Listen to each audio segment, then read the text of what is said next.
जय रघुवीर समर्थ शुका सारिखे पूर्ण वैराग्य जाते वसिष्ठा परिज्ञान योगेश्वराचे कवी वाल्मिका सारिखा मान्य ऐसा नमस्कार माझा सद्गुरु रामदासा श्रीराम मला वाटते अंतरित्वा वसावे तुझ्या दासबोधासित्वा बोध व्हावे अपत्या परिपाववी प्रेमग्रासा महाराज या सद्गुरु रामदासा जय जय रघुवीर समर्थ श्रीकृष्ण गोविंद हरे मुरारे हे नाथ नारायण वासुदेव प्रद्युम्न दामोदर विश्वनाथ मुकुंद विष्णुर्भगवन् नमस्ते सच्चिदानन्दरूपाय विश्वोत्पत्त्यादिहेतवे तापत्रयविनाशाय श्रीकृष्णाय वयं नमः कृष्णाय वासुदेवाय हरये परमात्मने प्रणतक्लेशनाशाय गोविन्दाय नमो नमः वसुदेवसुतं देवं कंसचाणूरमर्दनं देवकी परमानन्दं कृष्णं वन्दे जगद्गुरुं कृष्णकमलपत्राक्षं पुण्यश्रवणकीर्तनं वासुदेवं जगद्योनिं नौमि नारायणं हरिं कृष्णकृष्णेति कृष्णेति यो मां स्मरति नित्यशः जलं भित्त्वा यथा पद्मं संसाराद् उद्धराम्यहं कृष्णाय वासुदेवाय देवकीनन्दनाय च नन्दगोपकुमाराय गोविन्दाय नमो नमः नमः पङ्कजनाभाय नमः पङ्कजमालिने नमः पङ्कजनेत्राय नमस्ते पङ्कजाङ्ग्रे गोपालकृष्ण भगवान की जय जय जय रघुवीर समर्थ ज्ञानं परमगुह्यं मे यद्विज्ञानसमन्वितं स्वरस्यं तदङ्गं च ग्रहाणगजितं मया यावानहं यथा भावो यद्रूपगुणकर्मकः तथैव तत्त्वविज्ञानमस्तु ते मदनुग्रहात् अहमेवासमेवाग्रे नान्यद्यत्सदसत्परं पश्चादहं यदेतच्च यो वशिष्येत सोऽस्म्यहं मृतेर्थं यत् प्रतीयेत् न प्रतीयेत्यात्मनि तद्विद्यादात्मनो मायां यथा भासो यथा तमः यथा महान्ति भूतानि भूतेषु चावचेष्वनु प्रविष्टान्यप्रविष्टानि तथा तेषु न तेष्वहम् एतावदेव जिज्ञासं तत्त्वजिज्ञासुनात्मना मनः अन्वयव्यतिरेकाभ्यां यत् स्यात् सर्वत्र सर्वदा एतन्मतं समातिष्ठ परमेण समाधिना भवान् कल्पविकल्पेषु न विमुह्यति कर्हिचित् गोपाल कृष्ण भगवान की जय। नवमस्कंद अवतरणिका नवमस्कंद अध्याय प्रथम वर्णिला वैवस्वत पुत्र सुद्युम्न मनुचे 5 पुत्र उत्तम पृषदाद्री द्वितीयात तृतीयात चवन ऋषी विवाहित झाला सुकन्येशी नाभाग अंबरीश कथेशी निवेदिले चतुर्थात दुर्वासा दुःख निवृत्ती पंचमात सांगितली ती इक्ष्वाकू बांधाता सौभरी कथा ती षष्ठात त्रिशंकू हरिश्चंद्र कथा सप्तमी सगरचरित्र अष्टमी भगीरथ कथा नवमी गंगावतरण श्रीरामलीला दशमी एकादशी इक्ष्वाकू वंशबेल द्वादशी निमी वंश त्रयोदशी चतुर्दशी चंद्रवंश ऋचिक जमदग्नी परशुराम पंचदशी कथा उत्तम षोडशी क्षत्रिय संहारण वंश विश्वामित्राचा क्षत्रवृद्ध रजी राजवंश सप्तदशी कथा सुरस ययाती चरित्र अष्टादशास 19 वैराग्य त्याचे पुरु दुष्यंत भरत कथा विसोत्तमी निवेदिता भरतवंश रंतीदेव कथा 21 अध्याय पांचाल कौरव मगध वंश 22व्यात सुरस अनुद्रयू तुर्वसु यदुवंश 23व्या माझी विदर्भ वंश वर्णन 24व्यात केले कथन ऐसा नवमस्कंद पूर्ण पुढे दशम पूर्वार्ध गोपाल कृष्ण भगवान की जय श्रीराम जय राम जय राम। आज वैशाख शुद्ध नवमी शके 1946 वैशाख शुद्ध नवमीच्या आजचं वैशिष्ट्य असं दोन प्रकारांनी आहे.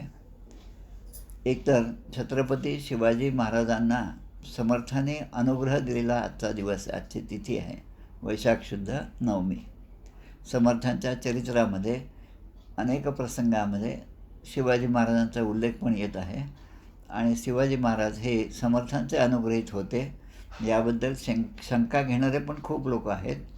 कारण त्यांनी पूर्ण ग्रंथ पाहिल्या विणं उगाच ठेवी जो दूषण तो दुरात्मा दुराभिमान मत्सरे करी. मत्सरापोटी असं हे सगळं एक वादळ उठवतात की त्यांना अनुग्रहच झाला नाही.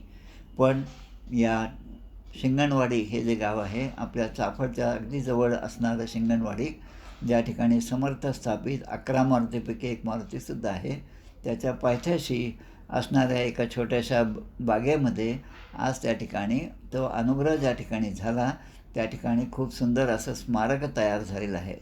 त्या स्मारकाच्या ठिकाणी शिवाजी महाराज आहेत आणि ते समर्थांना नमस्कार करत आहेत आणि समर्थ त्यांच्याशी संवाद साधत आहेत. अशा खूप सुंदर मूर्ती त्या ठिकाणी आहेत. त्याचप्रमाणे त्या ठिकाणी एक दीपस्तंभ तयार केलेला आहे. ज्या ज्या मावळ्यांनी शिवाजी महाराजांच्या राज्यस्थापनेमध्ये आपलं बलिदान दिलेलं आहे त्यांचं स्मारक म्हणून तो दीपस्तंभसुद्धा त्या ठिकाणी झालेला आहे. हे ठिकाण चाफळपासून अगदी जवळ आहे. चाफळच्या क्षेत्रामध्ये दरवर्षी मे महिन्यामध्ये 16 ते 20 मे अगदी 30-40 वर्षापूर्वीच्या काळापासून तारखासुद्धा ठरलेल्या आहेत. त्या ठिकाणी दासबोधाचा अभ्यास वर्ग होत असतो. त्या वर्गामध्ये एक दिवस ठरलेला असतो. त्या दिवशी सगळेजण अभ्यासार्थी जे शिबिरार्थी असतात ते सगळे या स्थानाला जाऊन तिथे दर्शन घेतात, शिंगणवाडीचंही दर्शन घेतात आणि त्या ठिकाणी खास करून दोन, जसं समर्थांची मूर्ती आणि शिवाजी महाराजांची मूर्ती आहे तसंच त्या ठिकाणी तानाजी मालुसरे यांचासुद्धा एक छान फोटो मोठासा लावलेला आहे. त्या तानाजी मालुसरेच्या त्या हॉलमध्ये सगळेजण बसतात आणि त्या ठिकाणी आपल्यापैकीच कोणीतरी त्या ठिकाणी प्रवचन देत असतं आणि त्या प्रवचनाचा विषय म्हणजे अफजल खान वध, शिवाजींनी केलेलं पराक्रम जो आहे, छत्रपतीने केलेला पराक्रम, त्याचं सगळं वर्णन समर्थानेसुद्धा आपल्या ग्रंथाला दासबोधामध्ये दिलेलं आहे. दशक 18 समास 6 उत्तम पुरुष निरूपण. त्यामुळे आज शिवसमर्थ प्रेरणा दिन म्हणून हा साजरा केला जातो. आता काही वर्षापूर्वीपासून आपले आदरणीय श्री संभाजीराव भिडे यांच्या नेतृत्वाखाली त्या ठिकाणी बरीच मंडळी जमलेली असतात. आता बरोबर 4 वाजता ही मंडळी चाफळच्या मंदिरातून त्या ठिकाणी जातात आणि 6 ते 8 असा त्या ठिकाणी कार्यक्रम होत असतो. दुसरी गोष्ट म्हणजे आपल्या संत वीणास्वामी महाराज मठांच्या जो आपल्या मिरजला मठ आहे त्या मठाचे आत्ताचे मठपती, विद्यमान मठपती आदरणीय श्री कौस्तुभ महाराज यांचेसुद्धा जन्मतिथी आजच आहे. तशी त्यांची इंग्रजी तारीख जी आहे ती 5 मे आहे, पण आज त्यांचा तिथीप्रमाणे आज त्यांचा वाढदिवस आहे. कौस्तुभ महाराजांचा खरं म्हणजे आज एक तडफदार असं नेतृत्व आहे समर्थ संप्रदायामधलं, जे सगळ्यात ॲक्टिव्ह असे जे मठ आहेत त्यामधला पहिल्या नंबरचा मठ म्हणून त्यांचा उल्लेख करावा लागेल. अनेक प्रकारे ते अनेक कार्यक्रम राबवित असतात. श्रीमद भागवत सप्ताह, देवी भागवत सप्ताह, त्यानंतर कीर्तनाची परंपरा वीणाबाईंच्या काळापासून, ज्या वीणाबाईंना समर्थांनी कीर्तनाचा अधिकार दिलेला होता, तीच परंपरा आजही ते चालवत आहेत. सुंदर असं त्यांचा आवाजसुद्धा आहे आणि कीर्तन परंपरेमध्ये त्यांच्याकडून शिकलेले अनेक जण आज अगदी स्वतंत्रपणे कीर्तन करीत आहेत.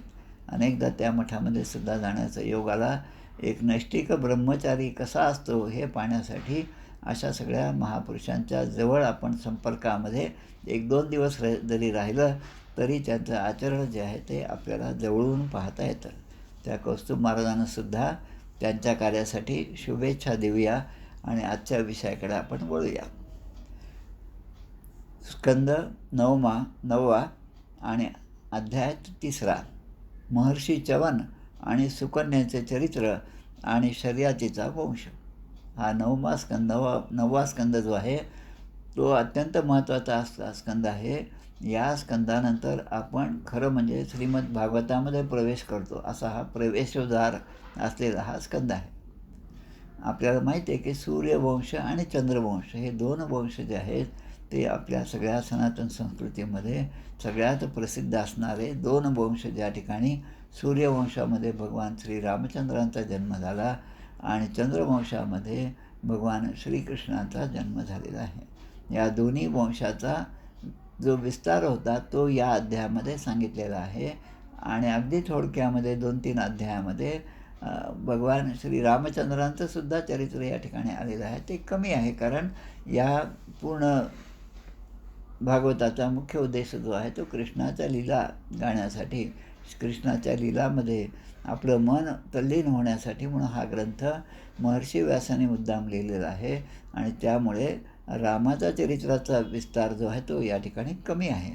पण जोपर्यंत राम, कारण राम म्हटलं की आपण कसं म्हणतो की मर्यादा पुरुषोत्तम राम, जोपर्यंत मर्यादा काय आहेत, धर्माने घालून दिलेल्या मर्यादा माणसाच्या काय आहेत, हे जोपर्यंत आपल्याला समजत नाही, त्या मर्यादांचं पालन आपल्याकडून होत नाही, तोपर्यंत कृष्णाचं चरित्र समजणं कठीण आहे. रामाचा चरित्र तो आदर्श आहे, त्याप्रमाणे वागावं माणसाने.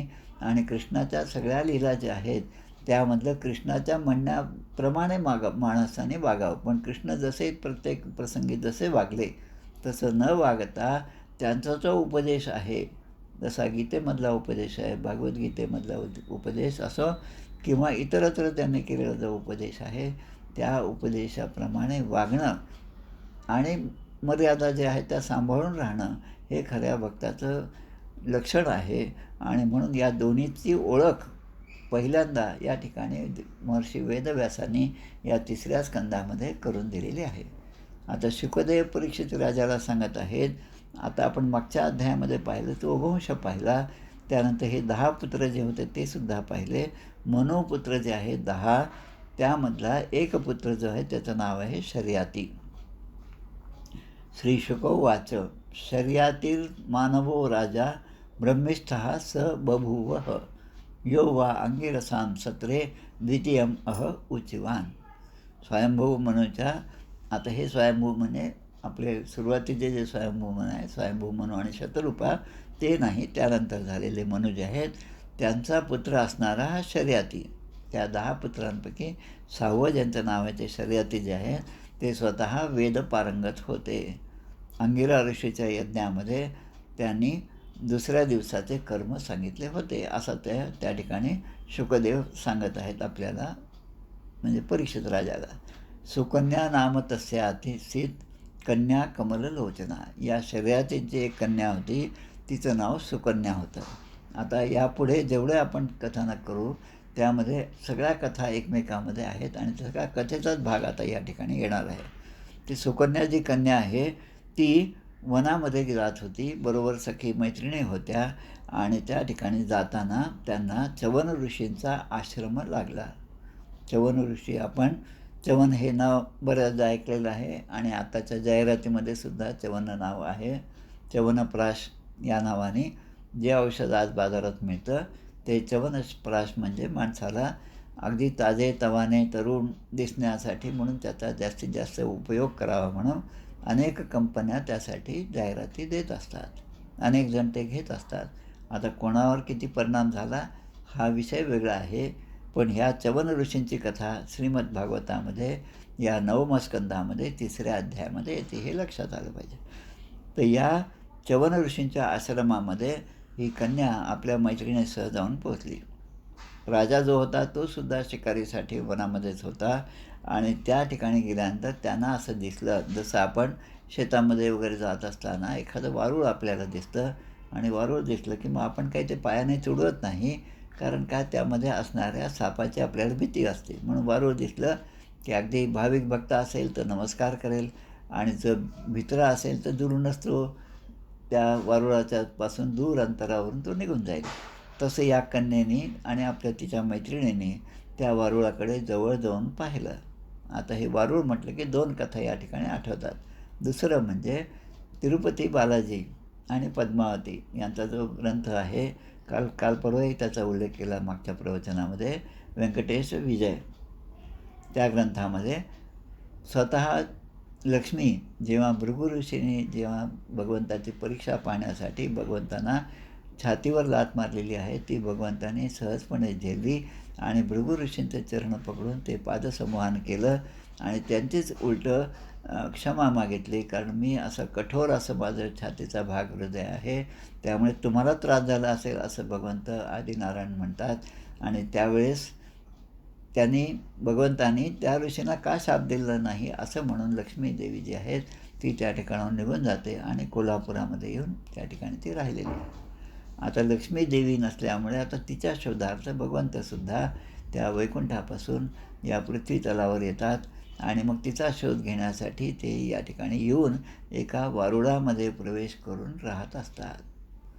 आणि मूळ उद्देश म्हणजे त्या लक्ष्मीचा शोध घेणं. त्या कथेमध्ये सुद्धा वारुळाचा उल्लेख आहे आणि वाल्मिकी ऋषी जे आहेत ते सुद्धा वल्मी म्हणजे हे वारुळ. तर तसा 3-4 ठिकाणी आपल्या या सगळ्यामध्ये त्यांचा उल्लेख आहे या वारुळाचा. आता या कन्येने असं पाहिलं, सुकन्येने असं पाहिलं, त्या वारुळाच्या जवळ जाऊन, लहान मुली असतील, काय 9, 10, 15 वर्षाची पण नसेल, पण जसं मुलांमध्ये एक उत्सुकता असते त्या वारुळाकडे पाहण्याची, बसून त्या ठिकाणी पाहिलं. तिला असं दिसलं की 2 काहीतरी गोष्टी त्या वारुळाच्या त्या छिद्रामध्ये चमकत आहेत आणि जसे लहान मुलं करतात तसंच एक काटा घेतला आणि तो घेऊन तिने त्या वारुळामध्ये चमकणाऱ्या त्या 2 गोष्टीकडे तो टोचला. सा सखीभिः परिवृत्ता विचिन्वत्यंघ्रि पान वने वल्मीकरंध्रे ददृशे खद्योते इव ज्योतिषी. खद्योत म्हणजे एखादा काजवा चमकावा असं त्या ठिकाणी ते 2 काजवे चमकल्यासारखं तिला वाटलं आणि म्हणून त्या छिद्रामधून तिने त्या 2 ज्योती पाहिल्या आणि तिला काट्याने त्याला टोचलं. आता झालं असं की तिला माहीत नाही आतमध्ये काय आहे, कोण आहे, पण आतमध्ये हे ऋषी बसलेले होते, च्यवन महर्षी ध्यानामध्ये बसलेले होते. डोळे जरी त्यांचे बंद असले तरी अधूनमधून ते चमकतही होते, त्याने उघडलेसुद्धा होते. पण त्याचा परिणाम असा झाला की त्यांचा ध्यानाचा भंग झाला आणि त्याचवेळी त्याचा परिणाम, कारण एखाद्याच्या अनुष्ठानामध्ये ध्यानामध्ये बसलेल्या एखादं असेल तर त्याच्या ध्यानाचा भंग करणं हे सुद्धा मोठं पाप आहे. आपण पाहतो मंदिरामध्ये आपण जातो, आपल्याला रोजची सवय असते की त्या ठिकाणी गेल्यानंतर घंटी वाजून भगवंताचं दर्शन घ्यावं. पण त्या ठिकाणी एखादा कार्यक्रम सुरू असेल, कोणाचं प्रवचन असेल, कीर्तन असेल, तर त्या ठिकाणी जाऊन सगळ्यांच्या शांततेने जर सगळे श्रवण करत असतील तर त्या ठिकाणी ती घंटी वाजवणे हे सुद्धा जसं पाप आहे तसंच. आणि आमचे एक सोनी म्हणून होते, भाऊ सोनी, नागपूरच्या मंडळामध्ये LICमधून रिटायर झाले आणि खूप कडक शिस्तीचे होते. दासबोधासारखेच कडकपणा त्यांच्यामध्ये होता. ते काय करायचं, आमचा कार्यक्रम असला की ते घंटी जी आहे की त्याचा जो गोलक आहे तो खालचा जो आहे त्याला दोरीने बांधून ठेवायचे, म्हणजे कोणी जरी आलं तरी त्याला ती घंटी वाजवता येणार नाही. आता इथे असं झालं की हे त्यांचे डोळे जे टोचले तिने, त्याबरोबर त्याचा परिणाम, ते जे पाप आहे ते कशा दृष्टीने दिसू लागलं की हा राजा शर्यती जो आहे तो आपल्या सैनिकांना घेऊन जेव्हा जंगलामध्ये होता तेव्हा त्या सैनिकांचे मलमूत्रसुद्धा थांबले. त्या सैनिकांवर असा परिणाम झाला. आता आपण मागे एका ह्याच्यात पाहिलं की त्या वनामध्ये गेल्यानंतर जे कोण त्या वनामध्ये प्रवेश करतील त्यांचं लिंग परिवर्तनसुद्धा झालेलं आहे, हे सुद्धा आपण पाहिलं. तसंच या ठिकाणी यांचं मलमूत्रसुद्धा आता थांबलेलं आहे. आणि ही गडबड सगळ्यांच्या लक्षात आली तेव्हा शर्यती राजा आपल्या सैनिकांना विचारत होता, आपे भद्रम न युष्माभिर भार्गवस्य विचेष्टितम व्यक्तम केनापि नस्तस्य कृतमाश्रम दूषणम. कोणीतरी दुष्कर्म केलेलं आहे, कोणीतरी साधू पुरुषाचा अपमान केलेला आहे आणि त्यामध्ये आमच्यापैकी कोणी असेल तर मला सांगा, कारण च्यवन ऋषींचा हा आश्रम या ठिकाणी आहे, त्याच्याजवळच आपण असतो, त्यामुळे कुणीतरी असा दुर्व्यवहार केलेला असेल असं त्यांच्या मनामध्ये आलं. त्याने सगळीकडे विचारायला सुरुवात केली राजाने. तेव्हा घाबरत सुकन्या तिच्या मैत्रिणीबरोबर त्या ठिकाणी आली आणि ती म्हणते की माझ्याकडूनच ही चूक झालेली आहे. सुकन्या प्राह पितरम भीता किंचित कृतम मया म्हणजे माझ्याकडूनच ही चूक झालेली आहे. भीता म्हणजे घाबरलेली आहे. ते द्वे ज्योतिषी अजानंत्या 2 ज्योती मी त्या ठिकाणी पाहिल्या. अजानंता म्हणजे अजाणतेपणाने निर्भीडने कंटकेन वै, एक काटा घेऊन मी ते टोचलं आणि तो त्या ऋषींचा अपमान माझ्याकडूनच झालेला आहे, असं तिने आपल्या वडिलांना म्हणजे शर्यती राजाला सांगितलं. आता हे कन्येचं बोलणं ऐकून शर्यती राजा खूप घाबरला, का हा मोठा अपराध झालेला आहे. आणि म्हणून त्यांनी च्यवन ऋषींच्याकडे जाऊन क्षमा मागितली. च्यवन ऋषी आता क्रोधामध्ये आहेत, ते बाहेर आलेले आहेत. त्यांच्याकडे त्यांनी क्षमा मागितली. दुहितुस तद वचः श्रुत्वा शर्यातीर जात साध्वसहा मुनिम प्रसादयामास वल्मिकांतर हितम शनैः. त्या संकटातून सुटून प्रसन्न चित्ताने त्यांची संमती घेतली आणि त्यांचे अपराध जो आहे त्याची क्षमा मागितली आणि ते आता राजा जो आहे त्या ठिकाणी निघाला. पण त्या ठिकाणी त्यांचं असं म्हणणं होतं की माझ्या अनुष्ठानामध्ये हिने विघ्न आणलेलं आहे. आता माझ्या सेवेमध्ये आता हिने थांबलं पाहिजे. इकडे सुकन्या जी आहे ती अतिशय रागीट अशा च्यवन मुनींना पती म्हणून तिचा स्वीकार केला. तर त्यांच्या सेवेमध्ये, कारण अपराध माझ्याकडून झालेला आहे, त्यामुळे त्या अपराधासाठी म्हणून मी आता यांची सेवा करूनच आता माझं उर्वरित आयुष्य घालेल, असं म्हणून ती त्या ठिकाणी राहिली. सुकन्या च्यवनम प्राप्त पतिम परमकोपनन प्रीणयामासस्थित चित्तज्ञा अनुप्रत्तानुवृत्तीभिः. आता या ठिकाणी बराच काळ गेला. सुकन्या ती सेवा करत आहे त्या ठिकाणी राहून, त्यांच्या आश्रमामध्ये राहून. आणि एके दिवशी असं घडलं की त्या ठिकाणी अश्विनी कुमारांचं आगमन झालं.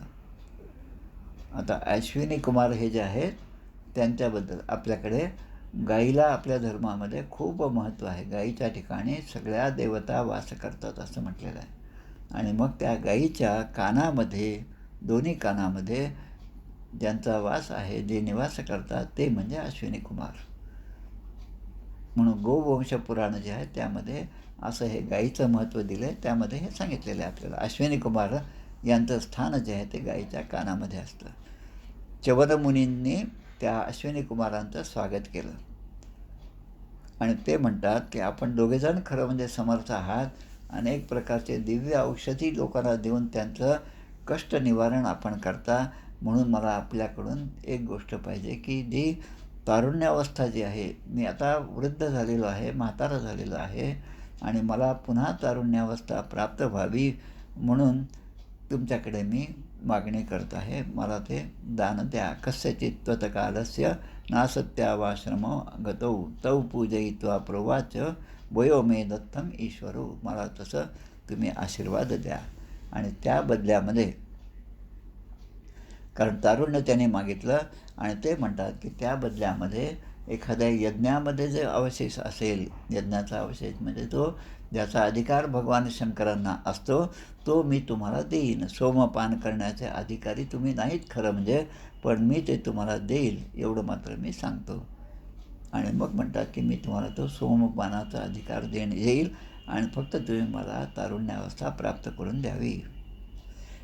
अश्विनी कुमारांनी च्यवनांना त्या ठिकाणी सांगितलं की ठीक आहे, तुमच्या म्हणण्याप्रमाणे आम्ही करून देऊ. मग आता कसं करायचं हा प्रश्न होता. आणि मग त्या ठिकाणी सिद्धांनी बनवलेले कुंड होतं. आपण ही कथा अशाच प्रकारची आपल्या देवहूतीच्या आख्यानामध्ये सुद्धा ऐकली.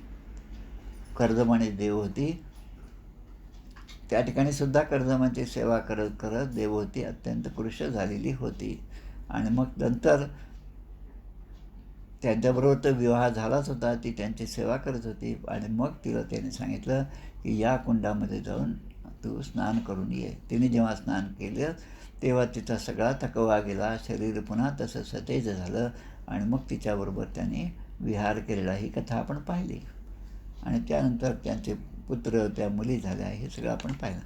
तसं या ठिकाणी या सिद्ध असलेल्या कुंडामध्ये त्याने प्रवेश केला. कोणी? या 2 अश्विनी कुमारांनी आणि च्यवन महर्षीने प्रवेश केला.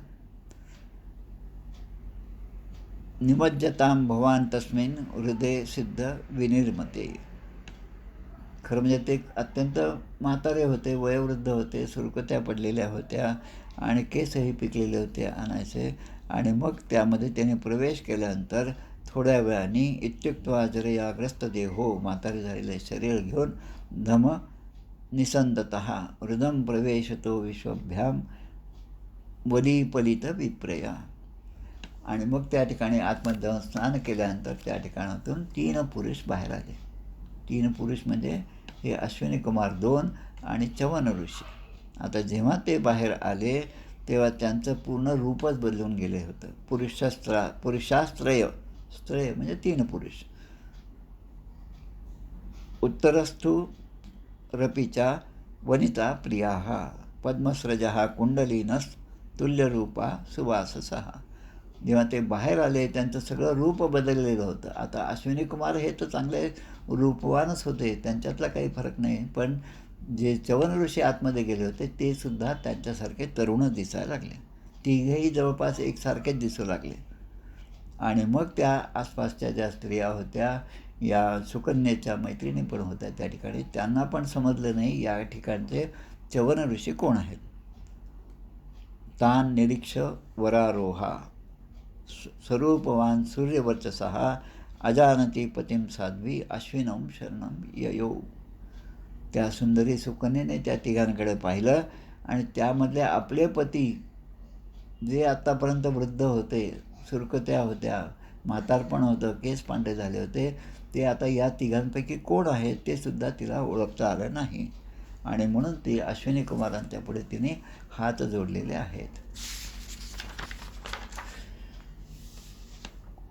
आता दर्शयित्वा पतिं तस्यै पतिवृत्तेन तोषितौ ऋषिमामंत्र ययतुर विमानेन त्रिविष्टप. अश्विनी कुमार संतुष्ट झाले आणि त्यांनी तिला तिचा पती जो आहे म्हणजे च्यवन ऋषी जे आहे ते कोण आहे ते सांगितलं. आणि मग नंतर च्यवन ऋषीची आज्ञा घेऊन ते विमानामधून स्वर्गाकडे निघून गेले. आता हे अश्विनी कुमार स्वर्गाकडे निघून गेले.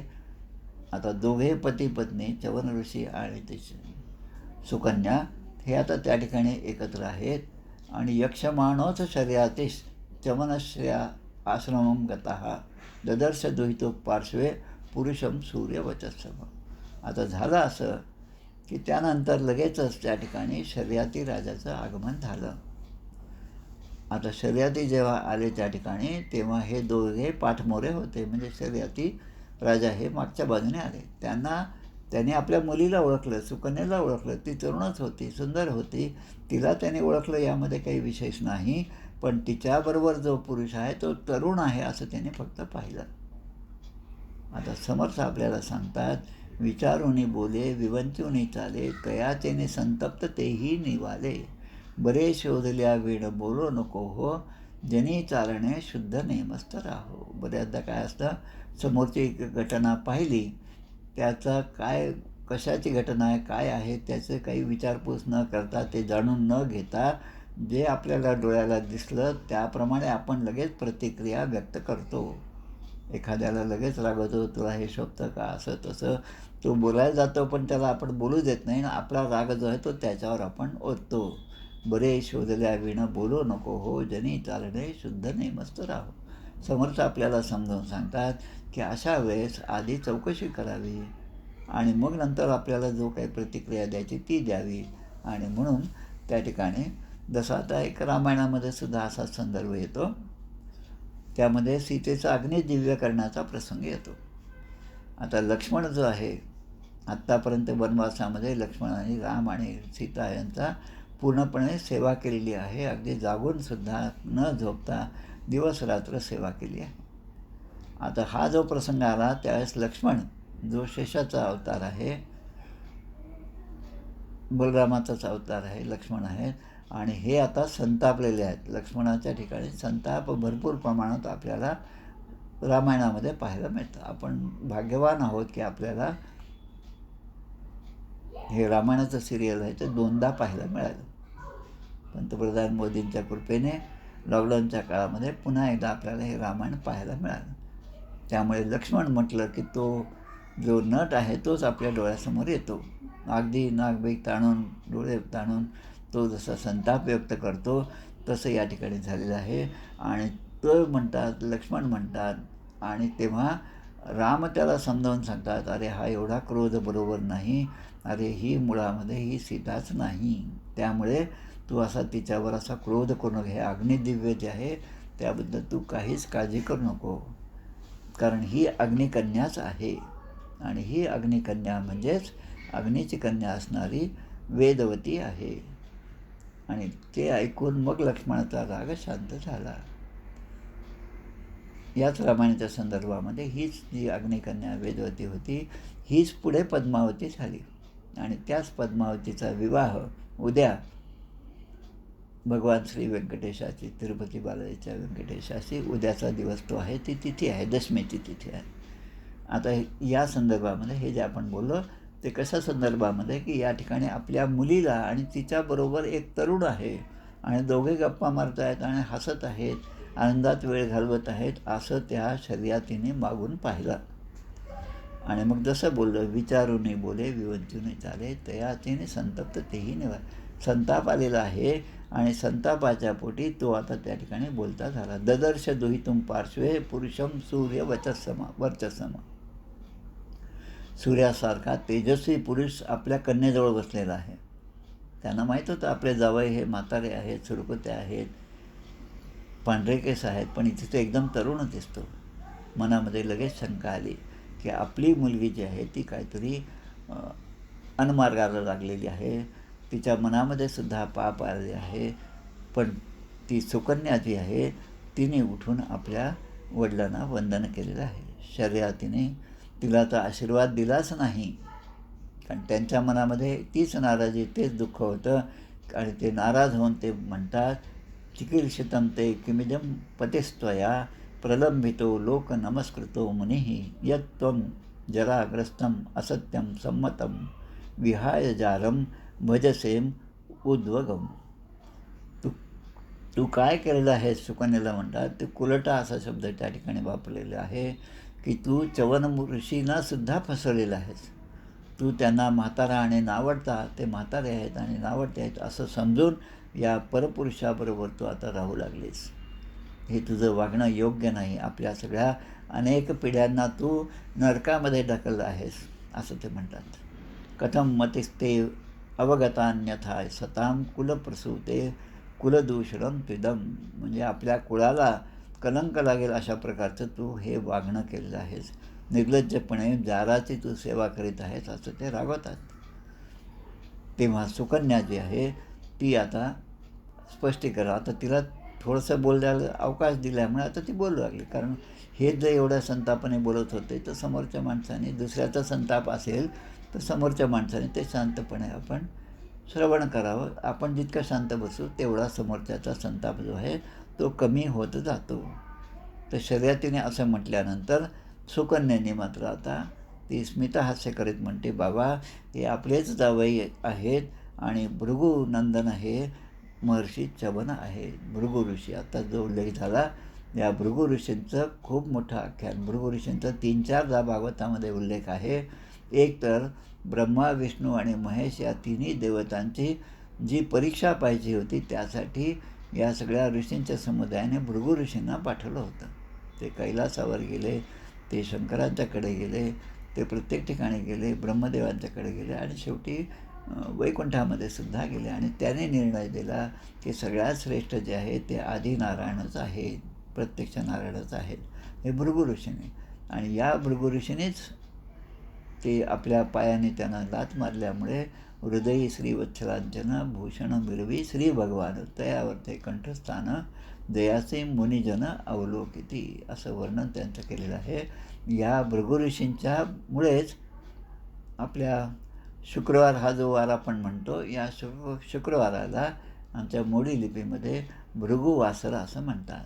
संस्कृतमध्ये सुद्धा भृगुवासर म्हणतात. त्या भृगूंच्या नावाने शुक्रवार आहे. आणि मग या ठिकाणी ते म्हणतात की शर्यतीने हे सगळं ऐकलं आपल्या मुलीचं म्हणणं आणि तिली पित्याला च्यवनांचं तारुण्य आणि सौंदर्यप्राप्तीचा हा जो वृत्तांत आहे तो सगळा ऐकला. समर्थसुद्धा आपल्याला सांगतात, शरीर सुंदर सतेज वस्त्रे भूषणे केले सज्ज परी अंतरी नसता चातुर्य बीज कदापि शोभा न पवे. च्यवन ऋषी, च्यवनप्राश मगाशी जो उल्लेख केला. यामुळे काय होतं तर आपल्याला तारुण्य प्राप्त होतं हे ठीक आहे, पण कितीही तारुण्य प्राप्त झालं आणि 4 लोकात दिसायला आपण चांगले दिसलो तरी अंतरी नसता चातुर्य बीज कदापि शोभा न पवे. वरी चांगला अंतरी गोड नाही तया मानवाचे जिणे व्यर्थ पाही. वरी चांगला अंतरी गोड आहे तया लागे कोणीतरी पाहत आहे, शोधित आहे, असं समर्थ आपल्याला सांगतात. आणि मग या ठिकाणी त्यांनासुद्धा आश्चर्य वाटलं की आमचे जावई मागच्या वेळेस मी आलो होतो तेव्हा ते वृद्ध होते, आपल्या मुलीचं मी लग्न करून दिलं कारण तिच्याकडून अपराध झाला होता आणि त्या अपराधाचं काय परिहार म्हणून तिने ती सेवा केली, परिमार्जन म्हणून ती सेवा ती करत आहे आणि त्या अपराधापासून हळूहळू ती मुक्त होते याचा त्यांना आनंद होता. पण या ठिकाणी त्यांना भलतंच दिसलं आणि जेव्हा ही गोष्ट समजली तेव्हा त्यांना खऱ्या अर्थाने आनंद झाला. आता महर्षी च्यवनांनी शर्यतीकडून सोमयज्ञाचे अनुष्ठान करविले. सोमयज्ञ त्याने केला. अनेक प्रकारचे यज्ञ असतात, ते सोमयज्ञ आहे. एक सोमयाजी दीक्षित गुरुजी म्हणून होते, आपल्याकडे असणारं गंगाखेड जे आहे परभणी जिल्ह्यामध्ये, तिथे त्यांचा मठ होता. आणि हे जे कृष्णाजी दीक्षित होते यांनीच आपल्या निगडीच्या रंगनाथ महाराजांचं पूर्ण चरित्र लिहिलेलं आहे. सोमयाजी, तर सोमयाग जो आहे तो यांच्याकडून करून घेतला शर्यतीकडून. आणि सोमपानाचा अधिकार नसतानासुद्धा अश्विनी कुमारांना सोमपान करविले, अशी ही कथा आहे. आता हंतुम तमाददे वज्रम सद्यो मुनिर्मर्षितः सव्रजम स्तंभयामास भुजम इंद्रस्य भार्गवः. आता हे सगळं घडत असताना आता देवांना तर काय प्रत्येक ठिकाणी ते आहेत, देव असतंच प्रत्येक ठिकाणी आणि देवाच्या साक्षीने सगळ्या गोष्टी जेव्हा होतात तेव्हा देवाचं लक्ष प्रत्येक ठिकाणी असतंच. देवांच्या लक्षात आलं, प्रत्यक्ष इंद्राच्या पण लक्षात आलं की हा जो यज्ञामधला सोमयज्ञामधला जो शेष भाग आहे त्याचा अधिकार हा शंकरांचा आहे आणि तो शंकरांचा अधिकार डावलून याने तो आता या अश्विनी कुमारांना दिलेला आहे.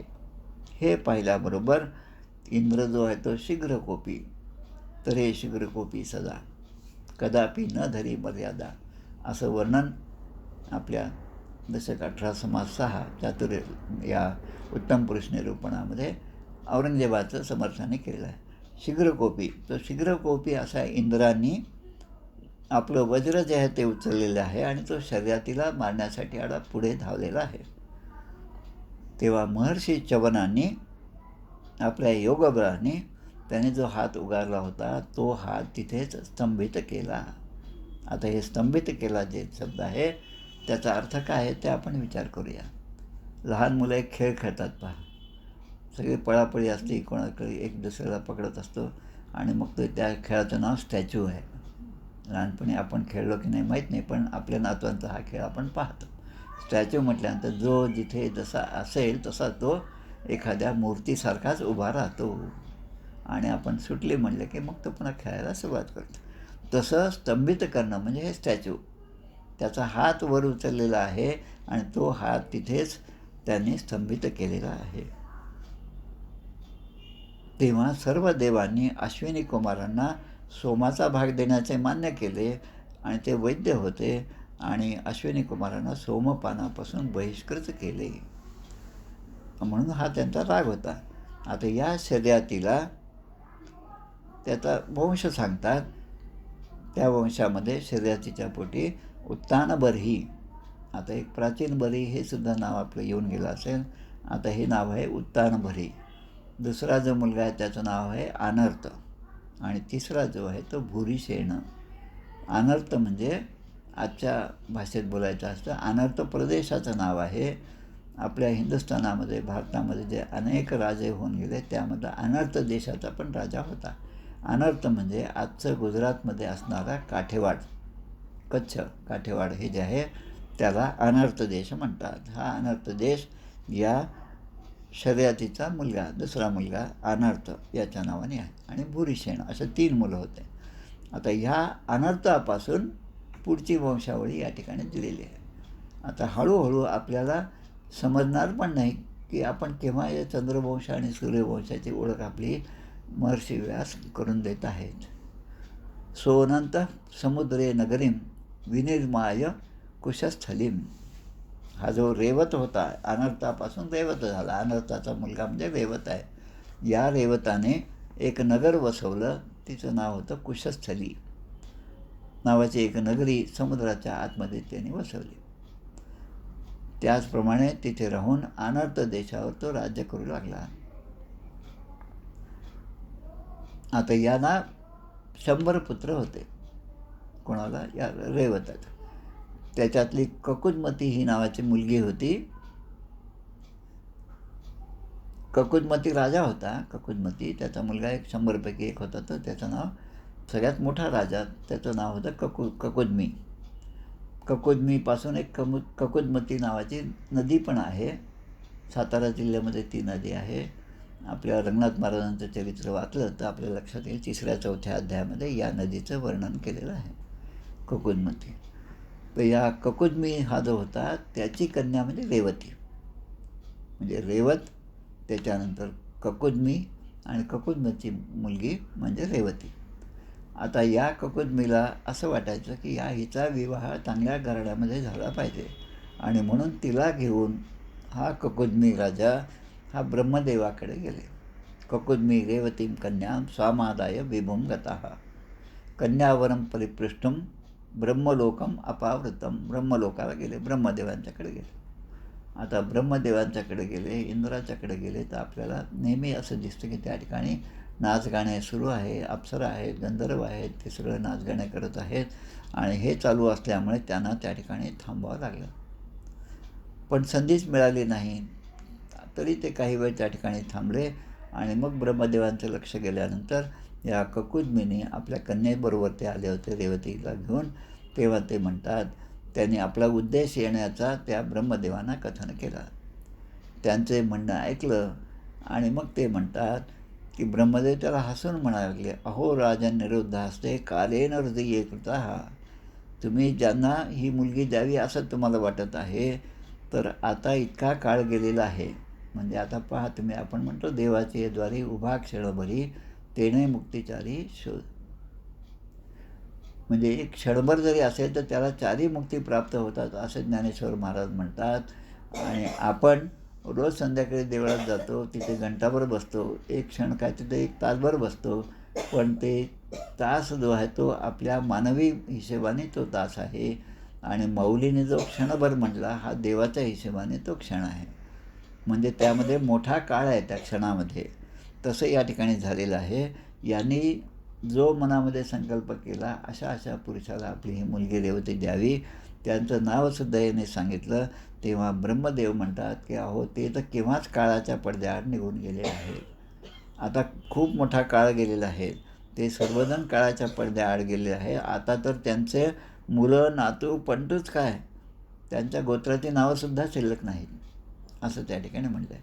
म्हणजे ही कथा जी आहे ती पहिल्या चतुर्युगामध्ये झालेली, आणि आता जे हे सगळं कथा चालू आहे ते 28व्या द्वापार युगामधली गोष्ट आहे.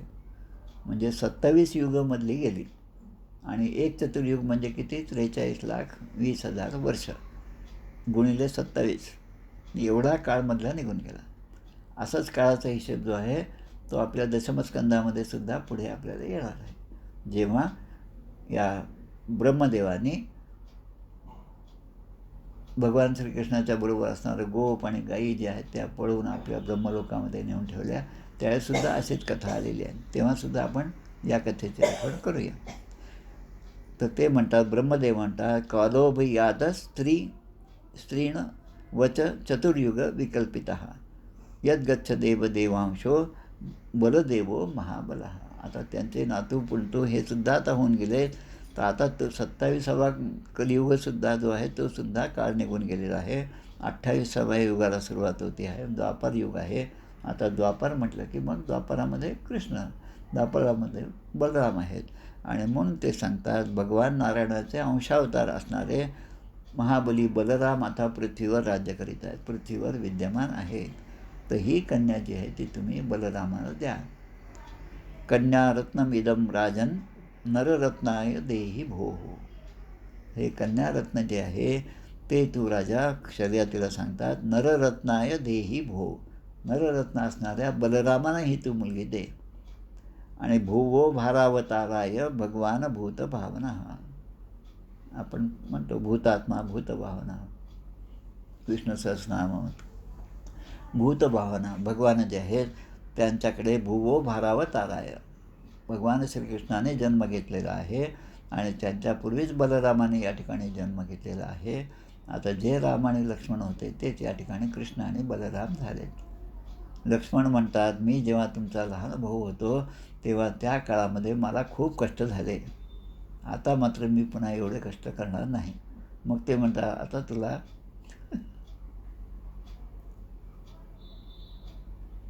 कष्ट करण्याची आवश्यकता नाही, तू आता माझा मोठा भाऊ म्हणून या ठिकाणी जन्म घे. असा बलरामाचा जन्म झालेला आहे. आणि सगळं महाभारत आणि सगळी भागवतामधला दशमस्कंद पाहिला तर भगवान श्रीकृष्ण ज्या ज्या गोष्टी करतात ते सगळं आपल्या इच्छेनुरूप घडवत असतात, पण फक्त थ्रू प्रॉपर चॅनेल हा जो शब्द हातात आहे, की जो प्रशासकीय सेवेमध्ये जी काय जो मार्ग असेल त्या मार्गाने झालं तरच त्याला मान्यता मिळते. त्यामुळे जाऊ बलराम म्हणत असतील तर मी हे करायला तयार आहे, म्हणून मध्ये बलरामाला ठेवायचं आणि भगवान श्रीकृष्णाने आपल्याला जे करायचं तेच केलेलं आहे. मग त्या बलरामांना ही रेवती जी आहे त्या कन्येचा त्यांच्याशी विवाह झाला. अवतीर्णो निजांशेन पुण्यश्रवण कीर्तन इत्यादिष्टोभिवंद्याजम नृप स्वपुरम आगता. त्यामुळे या ठिकाणी जसं सांगितलं त्याप्रमाणे त्या नररत्नाला तू हे समर्पित कर, ज्याचे नाम लीला श्रवण कीर्तन अतिशय पवित्र आहे. अशा त्या ठिकाणी जाऊन तू, कारण त्या ठिकाणी बलराम आहेच आणि श्रीकृष्णसुद्धा आहे, त्या बलरामानं ही कन्या दे असं म्हणून त्याने वंदन केलं आणि तो आपल्या नगरीला निघून गेला. शर्यती राजा यक्षांच्या भीतीने त्याच्या वंशजांनी ती नगरी सोडली होती आणि ते कुठेतरी दुसरीकडे निवास करत होते. आता रेवतीचे वडील म्हणजे आत्ता जे आपण सांगितलं ककुद्मी म्हणजे रेवताचा मुलगा ककुद्म, ही यांनी आपली सुंदर अशी कन्या जी आहे ती बलरामाला दिली आणि तो स्वतः बद्रिकाश्रमाकडे नारायणाच्या अनुष्ठानासाठी निघून गेलेला आहे. सुताम दत्वान अवद्यांगी बलाय बलशालिने बदर्याख्यम गतो राजा तप्तुम नारायणाश्रम. नारायण आश्रम म्हणजे बद्रीनारायणाला बद्रिकाश्रमाला ते निघून गेले आहेत. अशा प्रकारे या ठिकाणी हा अध्याय समाप्त होत आहे.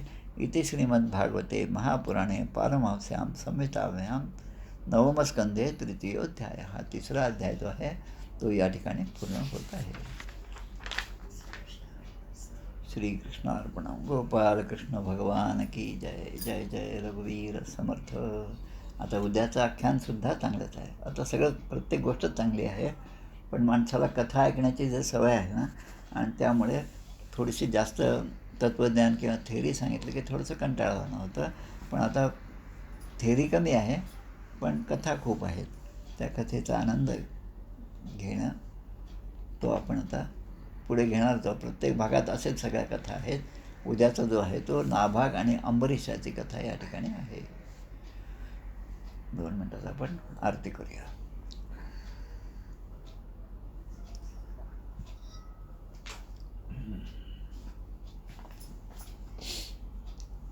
जय हो जय श्री भागवता, आरती करी तुझ भगवंता. श्री शुकमुनीने परम भक्तीने नाना परीने गायले जा हरिचरिता, आरती करी तुझ भगवंता. वेद तरुचे मधुर फळ, स्वादुरसे जे सोज्वळ. आत्मा राम मुनी अचळ, सेवुनी करीती जन सफळ. महापर्वणी आली अवनी की अगहरणी, भवजलतरणी ती पतिता, आरती करी तुझ भगवंता.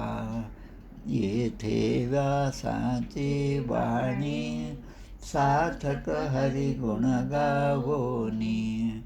शास्त्र पुराणी मुकुटमणी, परम प्रेमामृत जननी. सहज सेविता भाविक भक्ता, उदारदाता मोक्ष तत्वता देहाता. आरती करी तुझ भगवंता, गमते जणू मानस तीर्थ.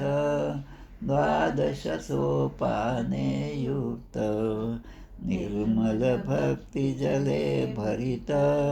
विहरे हरिहंस चितेथ, श्लोक सुकुमले संत कलिकुले. सेवुनी रमले भान विसरले, रस पिता.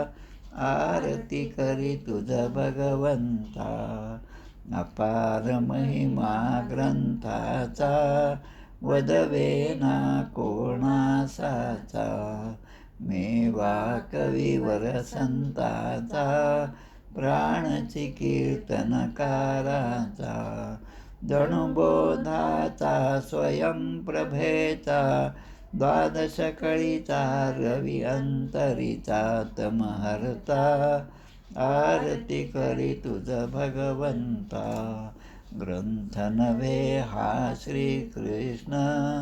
गीते वेधी मन पूर्ण, अनन्य होता या शरण. खचित टळे जन्म मरण, त्रितापदाती चिरये शांती. नाथ ही वदती रामपदी, ठेवा माता. आरती करी तुझ भगवंता, जय हो जय श्री भागवता. आरती करी तुझ भगवंता. गोपाल कृष्ण भगवान की जय. जय जय रघुवीर समर्थ. धन्यवाद धन्यवाद.